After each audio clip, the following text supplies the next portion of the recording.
Welcome to the Rialto Marketing Podcast. Today's episode is a Revenue Acceleration Series interview where we talk to seven-figure B2B professional service firm owners that are actively trying to grow their business and get to the next level. We talk about the good, the bad, and the ugly so that you can learn from their experience.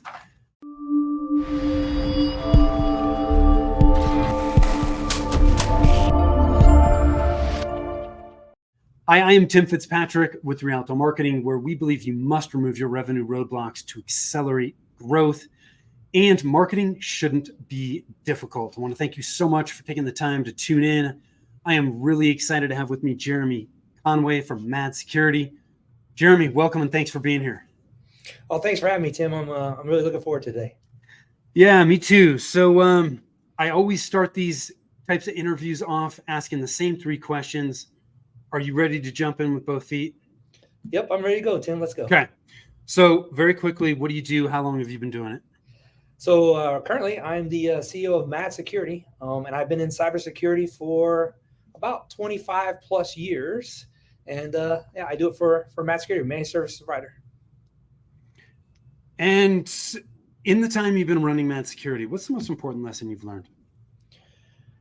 The most important lesson that I've learned in running Mad Security, that's probably that you don't lose until you quit. So you're never out of the fight until you take yourself out of the fight.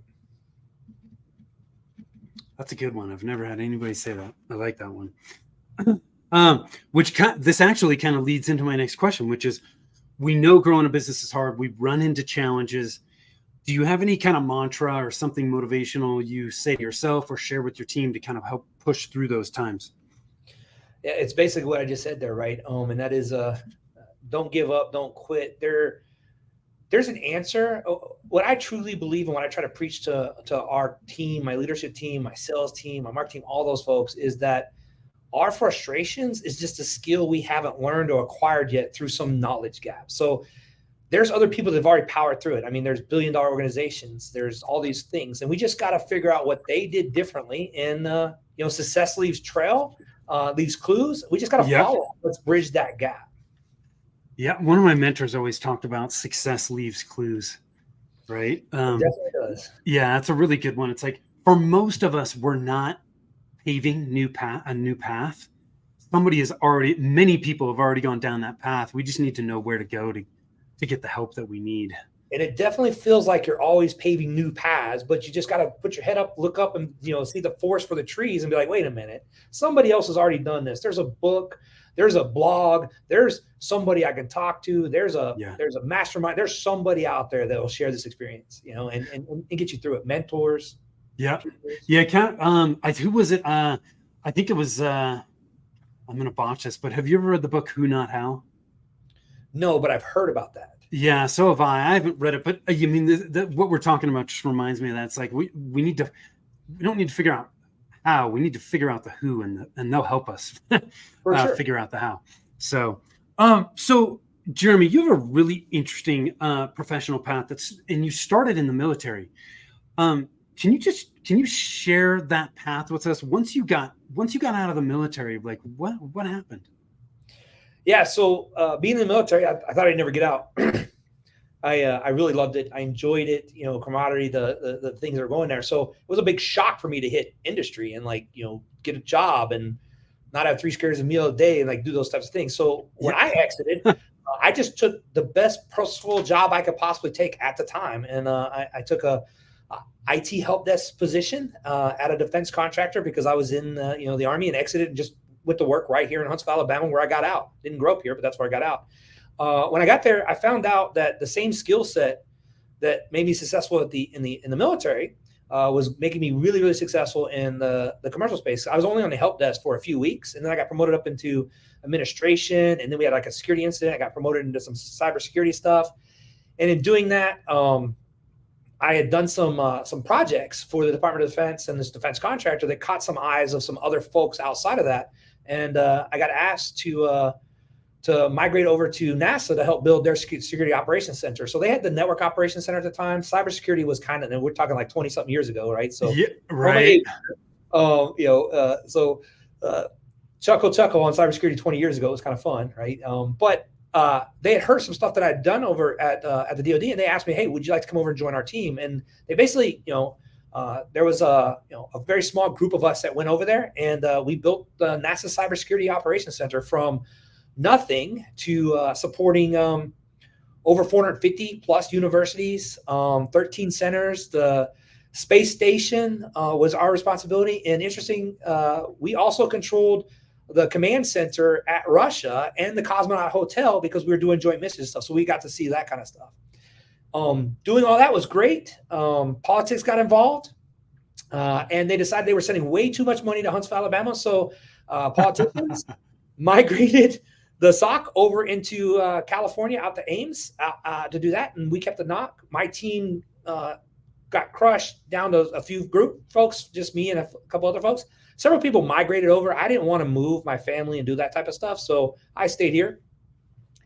And always, like, it's something that I'd done on a project that leads me to the next one. I actually was working with this technology at the time while I was at NASA, and we had like this group project with multiple other agencies and such.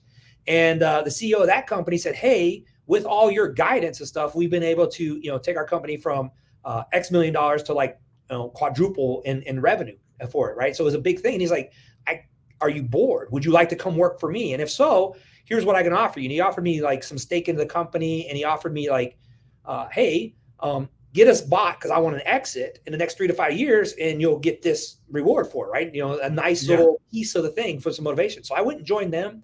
That was Nitro Security. And that was Ken Levine a long time ago. And we got bought in 3 years by McAfee Intel at the time. Okay. So that led me to getting a little bit of a check. And I was like, "Hey, what am I going to do in my life?" And I was like, "Well, maybe I'll start a business." And I started a lifestyle business. I was like, "Hey, I'm going to work a few months a year. And in that few months a year, I'm going to support my family because cybersecurity and the kind of clients I was working with were high-end personal like kind of things. I had one out in Seattle that's very, very famous. I tested their personal networks and did some things there. And all of a sudden, like, they told their friends, and this like referral thing happened, and I had to have like a real business, and I had to hire people to help me do this stuff. So it became a real business. Well, in that becoming a real business, I ran into Mad Security. So I was the founder of Mad Security, and it actually was three gentlemen, Mike, Aaron, and Dean, and great folks. I started doing a bunch of services for them and stuff. And in doing that, over the time, I realized, hey, this is like very profitable. This is great business. And I actually leaned out of doing the business stuff, the marketing, the sales, and that kind of stuff. I was like, I want to be an engineer that does cool stuff with cool people and has fun, right? And just live my life. And so I joined up with them as an equal partner. We sold off a piece of it for some training, and some things happened and such. And over time, Mike went off to be a CISO at GE Healthcare. Aaron went off to lead the training company that we sold to Symantec. So we're all very successful. And Dean stayed back, and he was the CEO. Well, the company was struggling a little bit because we lost some of the things there and such. And I realized that the way I wanted to run a company, the way Dean wanted to run a company was just a little different, right? So we had a little bit of just a different thing, more just direction and stuff. Neither way was wrong. It's just sometimes two people don't agree with how they're going to do it. So we made a decision jointly. We found a great company out in Washington, D.C., and they purchased off our federal reselling business and allowed me to fund our services business. And at the time, our services business, to be completely blunt, was several $1 million in the red on the opposite side. So we could take that money, put it into there, and try to rebuild it. And in doing that, it was painful, right? It was my first lesson. Going from, like, I was the CTO of the company, so I was always the engineer, going from a CTO, like advisory, not really worrying about books, didn't even know what a balance sheet was, didn't really care what a P&L was other than, am I going to make money and can we do this kind of stuff, to managing all that, downsizing the company, bringing it back. And then, now 4+ years later, I'm enjoying life. I've got almost 50 employees, and we're kind of crushing it, right? So lots of things happened in that 4 years. And I also say that the other gentleman that went off to do the other thing, his business was very successful. That company purchased it. They exited multiple times, and they went from a, $20-30 million worth of book of business to over $100 million with the government, right? So it was good for everybody. So I don't want to shed any negative light on that separation, but it was just different. But it's, it seems to me that for you, making that choice to kind of break things apart and go different directions, you made the conscious decision to take a few steps back, knowing that long term that was going to get you to where you wanted to be. Is that right? Oh yeah. So, I say there was in conflict in people with different opinions, there's always going to be some kind of pressure or such with it, right? So in making that decision, I was there's another gentleman involved with this as well, right? So there was three of us, and we were really trying to figure out what we were going to do and the frustrations with all that. And it would be really easy for me to say, you know what, I made a mistake a few years before, and just take my stuff and go out and go back to starting, what I was doing, right? Just cut the string and be like, hey, whatever. But what tugged at my heart was this. Is I had grown very close with that engineering staff. I had grown very close with all those professionals, right? So, our engineering staff was, 18, 17 folks. And if I was to just snip that cord and go off, I knew I'd be okay. But those folks, they're going to have to find another job. They're going to have to do different things. And it really tugged at my heart. So I was like, hey, how do we solve this? So I felt like the burden was something that I could solve. Like I said, I don't give up easily. And I was like, you know what? If I can just figure this out and they're willing to get behind me, we can do this. So really what made me make that decision and stay here and take on that big debt and do what we did and make those hard decisions was those people, those folks, right? The people that I bonded with and met. And so I really did it for them more than I did for me. Did you find that they were even more committed at that point because of the decision that you made? Oh, it's so interesting, right? So they were super committed. We went into COVID, like they even took salary reductions and things like that to make this stuff happen. But that's another lesson I've learned in this stuff, right? Is they were instrumental in making the success, and they're buying, and they could see what it was. But interesting enough, I will tell you that crew that we did that, there's only a handful of them still here. So over time, they grew apart as well. Not bad separation, but just grew in their careers. The company couldn't support the growth that they were looking for, or they just had a difference of opinion in where we were going, directions, things like that. For example, one of the big things that I made a decision on was, hey, I'm going to be a flagpole company. So we used to be virtual. And I said, hey, I'm running the security operations. We're doing managed services. I need to set a flagpole up, create a brand, build an epicenter, bring everybody in. And, some folks didn't want to come from remote back into the office kind of thing. And this was before the COVID thing. So even before that. Right. So those things triggered it. But when we first triggered over, like we had huge buy-in. They were very motivated to do everything. They were instrumental in just, you didn't have to worry about people doing the work or doing whatever it was required. Yes. So I hope that answered the question. Yeah, absolutely. And I want to shift gears. I want to talk about a few marketing things. Go figure, right? Your target market's pretty focused. What is your market, and by focusing, has that helped you grow? Oh yes. So I'll start with that. So cybersecurity is everybody's concern. So when we first started 4 years ago, I was like, hey, we're just gonna solve this for everybody. Boy, did we get our butts handed to us, right? So the big markets like financial industries and stuff, they're spending all kinds of money on marketing. They got all this sales, and like we're just this little company trying to break into it. So they really handed us our butts, right? They were like, you guys are not even on our blip or radar. So we like regrouped after like 6-7 months. Say, hey, what the hell are we gonna do? Like we can't win any deals. People don't resonate with us. And then we realized that, man, we're all from the defense industry. We all have military backgrounds. We all come from government contracting, things like that. And we just focused down on the defense industry base and government contractors. And we're like, hey, we understand them. We understand the compliance requirements they have. We understand what their frustrations are. We understand their budget. We understand everything about them. Let's just service them. That market is huge. We started talking to them, and man, it was like catching lightning in a bottle. It was like literally like one, next. We were talking to them. They appreciated our process and that we wanted to get to know them. They appreciated that we could talk their language.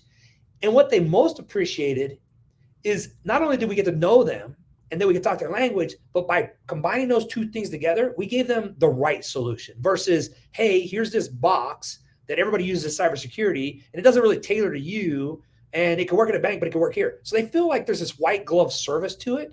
And it's just literally doing it with that compliance mandates, those regulation requirements that they have as well, and then doing it operationally and just focusing on that niche. So, and it made it easy. Like marketing became easy, messaging became easy, talking on, phone calls with them, because when they said, I have this problem, we're like, we can relate. We know what that is. We're not just reading it and making it up. Like, we have felt those pains. Does that make sense? Yeah, it makes perfect sense. And this, thank you for digging into that, because so many businesses struggle to narrow their focus. And look, it's not to say that you have to narrow your focus to be successful. There's plenty of examples of companies that are very successful, but the vast majority of us, it is so much easier to narrow our focus. But the big roadblock for a lot of people there is, well, if I narrow it, I'm going to lose business elsewhere. And you found that to be the exact opposite, which is what most people do. It's when you're selling cybersecurity to the masses, the target's so broad, you can't even see it. Right. And when you can't see it, you can't hit it. When you narrowed it down to the defense industry, much narrower, now it becomes so much easier. And you touched on this. You understand them, right? You can enter the conversation that they are having in their head. So you can relate to them. Your message attracts them and it engages them because it's in their words, not yours. And when you know exactly who you're going after, the defense industry, all of a sudden, when you ask yourself the question, well, where do we need to go to get in front of the defense industry? It becomes so much easier to create that list of where you can go to get in front of those exact people. When it's too broad, it's far too difficult to create that list, and your message is too generic, and so it doesn't resonate. For sure. And I will tell you this, that it was a scary, scary decision for us to narrow down to that. And it took a minute for it to resonate, and it took a lot of coaching up internally and like, hey, stick to the process, don't quit. We can get there. But when it started to gain traction, we started closing those deals and we started seeing that movement. Like it was, like they talk about the flywheel, right? It's really hard to get going, but once it started going, it's really good. And what I love about it is I think we're just getting started, right? Like, even though I feel like some momentum and stuff, man, we're learning so much so fast, and it's just exciting. And that market is huge. And I'll tell you, we've also done things like this. We said, hey, the defense industry, we've also like narrowed down geographically where we're going to do some concentrated efforts in our messaging and things, and not worrying about broadcasting to, every defense industry based contractor out there, right? Because it's just you're the tiny mouse in this giant thing, and they can't hear you. It's a much easier to fish out of a pond that you know what's in it and where to go, right? If you know where the best fishing hole is, go there and just deal with the fish that you can pull out of that one. Oh man, Jeremy, you're speaking my language. The example I usually give people is like, if you know that you want to catch trout, well, you're going to go down to the local trout farm pond and just stick a line in. You're going to catch trout. You're fishing where the fish are, rather than casting this wide net in the middle of the ocean, hoping that you're going to catch something. So I love it, and thank you for sharing that. I actually have an interview coming up with another MSP, a managed service provider that, I don't want to give it all away, but very similar experience, except he was in business for almost 20 years, if I remember correctly. It was somewhere between 15 to 20 years. And they started to look at their marketing efforts, and they were working with somebody. I was not working with them. This is long before we even connected, but they started looking at it and they're like, man, half of our customers are in this one industry. And the consultant they were working with was like, why are you not focusing on that industry? And they made the jump. And similar to your situation, it was like, man, in 6 months, we generated more qualified leads than we did the previous 3 years. What folks don't talk about, because we say it all the time, the other efficiency that we got was this is really interesting, right? Because it's really, you get more leads lead to more revenue, that kind of thing. But the other thing that we didn't see coming, and I don't hear a lot of people talk about, is once you narrow your niche, you can really trim as a service provider like us. You got to think absolutely that we try to do things very efficiently. You can make that very efficient, which not only grows your top line, but your bottom line. My people are happier because they know what they got to do every day. They know what the standard is. There's not new things happening. Now they're challenged by the challenge of cybersecurity, but they kind of understand how they operate in, and it has actually increased our bottom line more than we anticipated, because we're not servicing everybody. We're not everybody to everything. And it allows us to create some efficiencies, some optimizations, purchase in bulk, do things that you normally couldn't do if you are fishing in the ocean. So you're not reinventing the wheel every single time. Now, there's nuances, like you said, to each project, but the tools that you're using are the same. There's efficiencies, and when there's more efficiency, right, you're getting things done faster with less time. So thank you for touching on that, because you're not just niching to generate more leads and convert those leads at a higher rate. Everything on the back end from a service standpoint gets optimized when you niche and focus on a specific industry. One trick that I'll give you that we use all the time here that really helped us in our marketing message and operation is defining what done looks like. So in our services, we define what done looks like. What does success look like? And that works for our marketing message, that works for our operations efforts, that works for everything. By just seeing what the end in mind is, the done, we can backpedal from that, right? So knowing your market, knowing who it is, how you're going to do it, and what success looks like. And when you're having your sales calls or your marketing message, you just talk about what that is. And if it all aligns, it's the perfect thing. And those things go right through the sales funnel, right through the marketing sales funnel, right into operations, super smooth. And you're like, this is easy. Business is not so easy, right? And then you realize, well, it's not easy. It took a lot of work to get there, but it feels really good. Yeah. I want to shift gears a little bit. I want to talk about referral program, because I know you have one. Most businesses that I talk to are generating most of their leads from word of mouth and referral, and most of them have no process for it. It's super low hanging fruit. There's no process to consistently request reviews. There's no referral program to encourage people to do it. So when we talked about this in the pre-interview, I had to talk about this because I think there's a lot people can learn from this. So just tell me a little bit about your referral program, and then I think we can kind of dig into it a little bit more.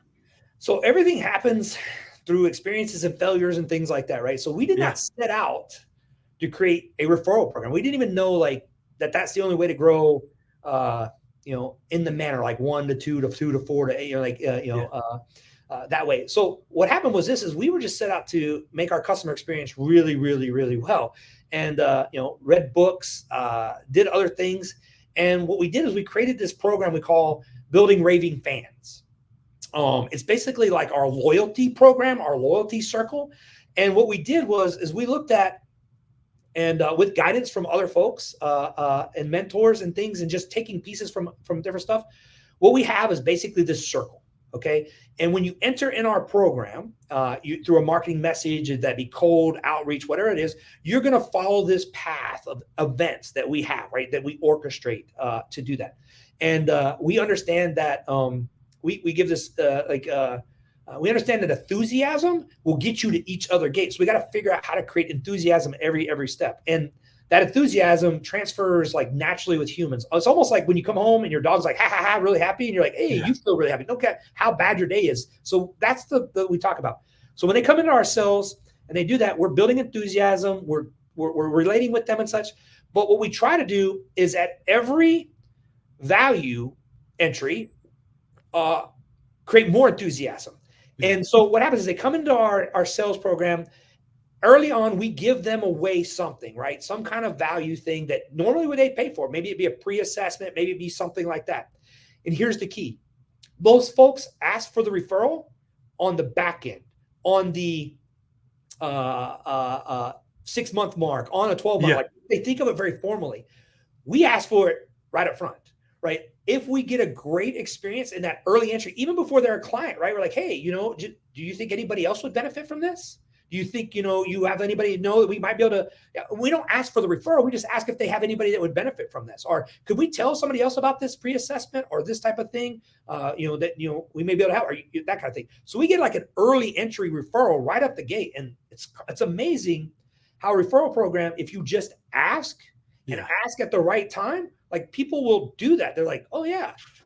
Now that works In reverse, just as bad. If you give something crappy away and you ask for a referral, they're going to go tell their friends that you're crap, right? So the danger of giving away something early is if you give away something that is not of value, it's very easy to be dismissed. They're like, oh, no, that was garbage, right? So you have to give away something of value. It has to really mean like, cost the company something. I don't want to call it a loss leader because I don't like that term. I don't feel like losing, but do that. So then they go through that experience. And let's say they don't give us a referral at that point, but they go and they sign up with us as a business. As soon as they sign up, we're like, hey, guess what we do? We ask again. We say, hey, this seems like a great solution for you. There's other folks that you know that are probably having this same experience. Is there anybody you'd like to just point us in that direction? And we don't push on it, but we just ask that. And 50% of the time, maybe not 50, maybe 30% of the time, they're like, oh yeah, you know what? You need to talk to XYZ or whatever, because we were at a meeting and they're having the same problems. So there's another referral process.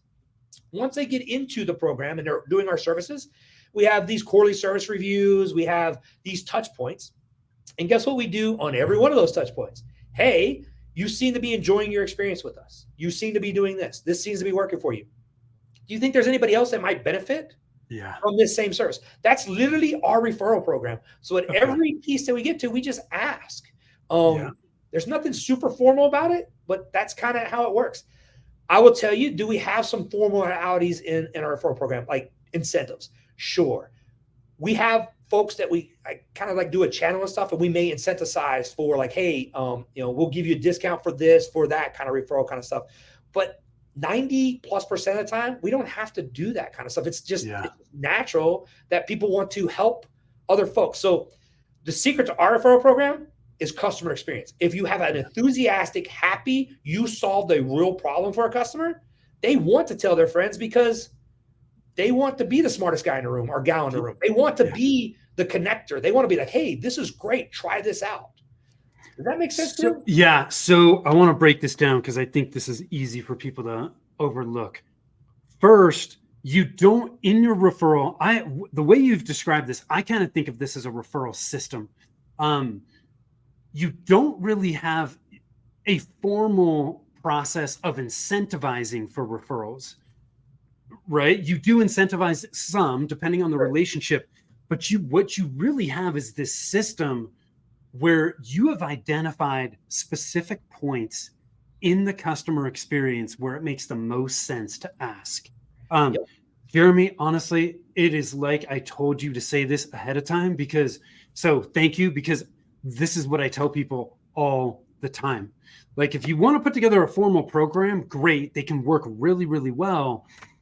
But if that's concerning for you or it's not something you want to do, just looking at the customer experience and identifying the points where it makes the most sense to ask can have a huge impact. And because you put that into your process, it's repeatable. It's done consistently over and over and over again. Now, whether you're starting it off with a free assessment, some type of try offer where it's like, hey, we want to give you an idea of what it's going to be like to work with us without actually having to pay for it. They're super happy at the end of that. Bam. It's what I always say is when they have had enough experience where they know what it's like to work with you, and they tend to be at their happiest, those are points that you want to ask. And you touched on those, right? It's at the end of a free assessment. It's at the end of onboarding, right? Somewhere towards the end of the start of the project, right? Before you transition into more ongoing things, right? You're asking again. Then you've got other touch points in your process. A lot of MSPs, I'm like, you should be asking at the end of every happy support ticket being closed. Like, you just responded, you took care of their problem, just ask. And it's a gentle ask, right? It doesn't have to be in your face. Like you said, it's just, hey, so glad we could take care of this for you. Do you know anybody else that might benefit from this type of service? That's exactly it. Yep. So no pressure, just ask. I love it. Yeah, just ask, right? This is not easy, right? There's work, but it is simple. Like, the process itself is not overly complex. So thank you for breaking that down, man. I absolutely love it. So I want to ask you a little bit about messaging, because especially in the IT space, it's super technical. Depending on the ideal client, they're not very technical, right? So you like, how do you take something as technical as cybersecurity and communicate that to people? Like, what have you had challenges there, and what have you tried to do to overcome that? Yeah, so I would say 95% of the industry gets this wrong. It's just amazing how simple this is. And when I break this down to you, it's like, I like to call it the Homer Simpson moment, right? You're like, doop, right? You're like, oh, wow, wow, because this is taking me 4 years to figure out, right? We were good, but what we did was like everybody else. When we would have our messaging, we would tell people about us. We would tell them how great we were, the experience they're going to have, the coolness of our technology, the coolness of our service, how it's applicable, the fear, the uncertainty, the doubt, like cybersecurity is bad and we're your savior. We're the digital guardian. We're this, we're that, right? That's wrong. How you get to be able to be on a conversation and make it impactful, whether you're talking to a entry-level manager that kind of has like 6 hats and is like, hey, they told me I got to do this compliance thing in cybersecurity. I don't know what I'm doing. And you ask them what a firewall is, and they're like, I don't know. It's a thing that blinks lights over in the corner, right? That kind of thing, right? To somebody that's in an enterprise company that's got 15, 20 years in cybersecurity and is like talking about reverse engineering and malware analysis. How do you do that? And how do you do that with a sales force that wasn't technical coming on here? You don't tell them anything. You guide them on a journey through questions. Yeah. So what I mean by that is we have a 4-step process. And the very first process in our sales is what we call our deep dive discovery. We nickname it deep dive discovery. And what's really interesting is we tell our customers exactly what that journey is. And if you want to see it, it's publicly available on my website. It's under the About Us. You can see exactly what that looks like. So the deep dive discovery, we tell the customers, hey, we're going to ask you a lot of questions about it. We make it 30 minutes. 7 minutes is to get the prep. We got 20 minutes of that, and then 3 minutes and book the next meeting. That's literally how it's broken down, right? So you got that little bit of 20 minutes to get with. What we know is we call it a deep dive discovery, but really what we're going to get in that 20 minutes is situational understanding of what they believe is their pain or their problem or their issue, right? It's not truly what is the pain or issue. Somebody told them they have to do this. They have to do it because of regulation. They got something that's in that thing. So we take that situational question, and we do that through. They don't even hear what mass security is. Like, they don't even ask. When you start asking questions like that, like, what is it? Why did you take this call with us? Well, how do you see that working? What is causing you to have these things? Like, it's all these kind of questions. We avoid why, because why is a validation question. Like, if I would say, well, why do you think that, Tim? You're like, personally, I'm going to defend that. But if I say, right, how did you come to that conclusion, or how did that come to be? And you mirror and you do things like that. It like the guard, and we do that. So then we go into what we call our capabilities alignment. So they think, based off of that discovery call, we're going to come in and tell them how Mat Security kind of aligns to those things. But the reality is all we do is put our situational pain back up to them and go over it with them. And what happens is they naturally, because of that time break and stuff, start to think about what that really is, right? And they start diving in, and we start finding root causes, like, hey, they have this contract that requires it, and they have board members that are pushing it. And we get down to the real reason on why they're experiencing the issue or the concern that they have with cybersecurity, even if it's a technical thing, like they don't have a budget or there's something like that, right? And we start to outline all that. And then we spend a few minutes about like literally in this hour presentation, we tell our guys not to do more than 10 minutes of, okay, we've got all that information. So 40 minutes of that is talking about that. Then we take that 10 minutes and we say, hey, this is what Mat Security does as an overview. We're a company in Huntsville, Alabama. We're managed services. We have these core services that based off of what we see here, we look like a good fit. And sometimes we tell them, hey, we don't look like a good fit. Like, this doesn't look right, this kind of thing, because you have these things and we can't solve those, right? Just out the gate.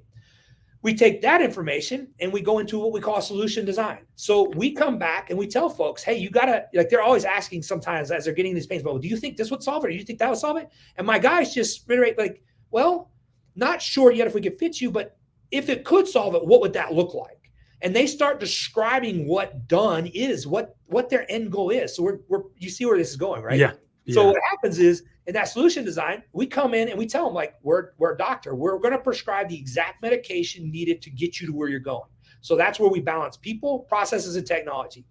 We iterate that back to them when our service definitions. We might say, hey, it's a gap assessment, it's some management services, it's this, it's this, it's this. And we start Xing out the pain points. And sometimes the pain points and the issues can't all be X'd out. We say, okay, you have a budgetary problem. How are you going to go about solving that, right? So we put that back in their lap, things like that, right? We outline what we can solve, what they can't solve. And we say, are we in agreement that we've hit everything that you thought of? And then from there, that's when we get into giving them a proposal, showing them prices in the follow-on meeting. So how do we talk to people with this big technology gap? We don't talk at them.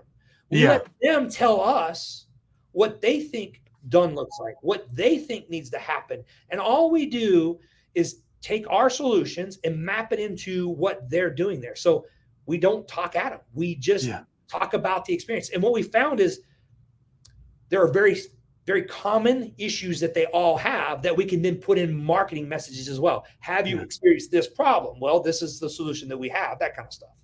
So you have 3 calls or meetings prior to actually even doing a proposal review. Is that right? That is correct. That's if they fascinating. won't follow the process, we tell them like not a good fit, because we say this is how Mad Security guarantees success. Yeah. So some people will drop out at one of these meetings, but my guess is the people that get to step 3 with solution design, I'm guessing you close a very high percentage of those. Very certainly, because they have told us what it looks like, and all we're doing is validating that we can do what they said is looking like. So yes, if we get to that solution and buy-in, it's a high percentage. Most folks are like, hey, to go from there to proposal, the quotes I hear is like 5 to 1, right? 3 to 1. If you can get 30%, no, it's way higher for us. Like it's which makes sense. 70%. It's one of my mentors said the faster you ask for the sale, the less money you make. And that kind of I think that's appropriate to your process here. You guys are taking your time to really understand where they're at, and your solution design is checking off all the problems that you've uncovered in steps 1 and 2, which is fantastic. Jeremy, I love this, man. You've dropped some serious value today. I want to ask you one question before we wrap things up, which is, knowing what you know now, is there anything you do differently? I do it faster and better, right? What I've grown to appreciate is I wouldn't have got so frustrated with the journey, and I would have learned to enjoy the process like I do today back then. In the past, I had a lot of anxiety, a lot of stress, a lot of things because I didn't know what I didn't know. And I wasn't accepting the fact that I just didn't have that skill yet to solve those problems. So now when I run into those challenges, I'm like, you know what? Give me 20, 40 hours and I'll have this solved. We're going to figure it out. So that's what I would have done differently. Jeremy, it's been awesome. Where can people learn more about you or connect with you? Sure. LinkedIn. I'm active on LinkedIn. I post regularly there. Mad Security. If you want to reach out that way, I'm readily available. Awesome. Madsecurity.com. And then on LinkedIn, it's Jeremy Conway. We will make sure that both of those end up in the show notes so it's easy to find. Jeremy, thank you so much for taking the time. I really appreciate it. You can tell I was taking a bunch of notes. But man, you dropped some serious value. We talked a bit about niching with your target market. We talked about referrals, which are 2 of the 9 revenue roadblocks we help clients remove so they can accelerate growth. If you want to know which of the 9 roadblocks are slowing down your growth, you can do that over at revenueroadblockscorecard.com. And you can always connect with us over at rialtomarketing.com as well. Book a free discovery call. I'd be happy to chat with you and help you push through some of the roadblocks that you're currently experiencing. So thank you for listening, watching. Jeremy, thank you for being here with me. And till next time, take care.